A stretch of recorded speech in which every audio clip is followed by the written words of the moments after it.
Quando nós voltamos aqui para o capítulo 4 e o encerramento, novamente Paulo começa com essa expressão, alegrei-me, dizendo que o coração dele estava realmente assim, alegre. E um comentarista chamado Wayne Warsby, ele fala que Paulo, ele é como um termostato. E aí ele faz uma jogada com essas duas palavras e diz assim, quem você é? Você é um termômetro ou um termostato? Sabe a diferença entre um termômetro e um termostato? O termômetro, ele apenas afere a temperatura. O termostato, ele determina a temperatura. Um é influenciado pela temperatura, o termômetro. O outro, ele influencia a temperatura, porque ele é a ferramenta, a máquina, o dispositivo que vai determinar que temperatura aquele lugar deve estar. E então, esse comentarista diz, Paulo era assim. Paulo na prisão fazia todo mundo ficar feliz.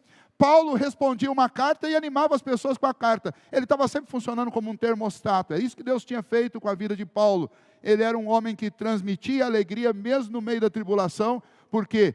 Por causa daquilo que Deus havia feito no coração dele. E quando nós olhamos especialmente aqui para o verso 10, 11 e 12, Paulo está agradecendo aquela igreja porque eles renovaram o seu compromisso de serem co-participantes com Paulo, inclusive nas suas tribulações. E muita coisa havia mudado na vida de Paulo, desde quando ele chegou em Filipos com o Evangelho, depois que ele plantou a igreja, depois do tempo em que ele viajou para Roma, onde ele foi preso, muitas mudanças aconteceram. E o princípio que nós encontramos aqui nesta fala de Paulo, de uma forma bem condensada é inevitável enfrentar mudanças na vida. Mas quando elas chegarem, confie na providência divina que te assistirá durante toda a mudança que você tiver que enfrentar. Parece longo, mas é simples. Em duas palavras: mudança e provisão. Você nunca estará fora do alcance de qualquer uma delas. Sempre nós teremos que enfrentar mudança na vida, mas em todas elas você vai sempre poder contar com a provisão de Deus, com a santa e bendita providência de Deus. É assim que Paulo consegue falar em alegria.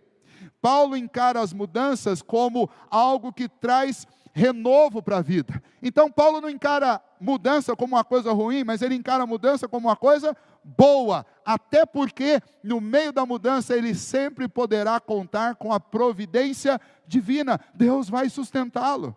E aqui no versículo 10 ele diz isso: alegrei-me sobremaneira, fiquei muito feliz. Por quê? Porque uma vez mais no Senhor vocês renovaram o compromisso de vocês de serem meus companheiros, meus participantes de luta e de aflição.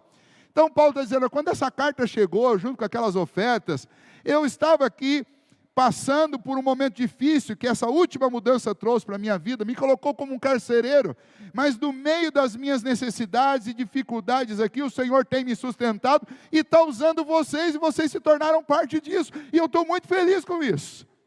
Mudança e providência. Você é um cristão, você conhece um pouco já sobre a caminhada cristã, guarde isso, nós nunca estaremos fora do alcance das mudanças. Às vezes, elas vêm de forma lenta, e você consegue até se planejar para elas.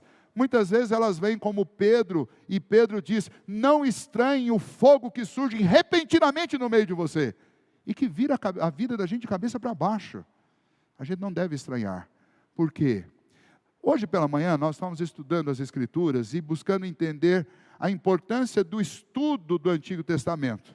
E nós usamos o texto lá de 2 Timóteo capítulo 3, versículos 16 e 17, onde Paulo nos informa que toda a Escritura é inspirada por Deus e útil para o ensino, útil para a correção.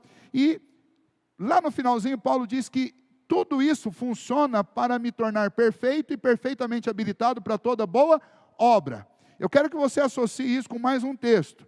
Lá em Tiago, livro de Tiago, epístola de Tiago, capítulo 1, Tiago fala no versículo 2, tende por motivo de toda alegria o passardes por lutas e provações. Porque depois de passar por isso, você vai ser testado e vai ser aprovado. Juntando esses 3 textos para entender a mente de Paulo aqui, o que eles contam para nós? Que mudanças, elas fazem parte de um processo que Deus promove na vida da gente para nos aperfeiçoar, para nos moldar, para nos fazer chegar à estatura de varão perfeito que o Senhor quer que nós cheguemos. Para isso, o Senhor nos assiste com a sua santa providência, nos sustentando, nos auxiliando com conforto, com encorajamento, com exortação, para que a gente chegue nesse momento. Então, a recomendação é: encare as mudanças com alegria, confiado na providência divina que você haverá de desfrutar no meio da mudança. Porque Deus, que promove a mudança na sua vida, Ele também promove a providência. Essa é a primeira lição para nós. O que eu devo evitar, olhando para este ensino da palavra de Deus? Evite reclamar das mudanças. Não é isso que vai te ajudar a resolver o novo quadro da sua vida. Não reclame, mas no meio da mudança, ore e confie no Senhor. E deseje de todo o coração, que isso seja seu desejo, ser um termostato. Não é a mudança que vai determinar a minha temperatura emocional, mas é a minha confiança na soberania de Deus que vai funcionar como um termostato no meio da mudança. Eu não vou deixar que a tristeza contamine as pessoas ao meu redor, porque eu estou mudando de uma situação, de repente, confortável para desconfortável. Muito pelo contrário.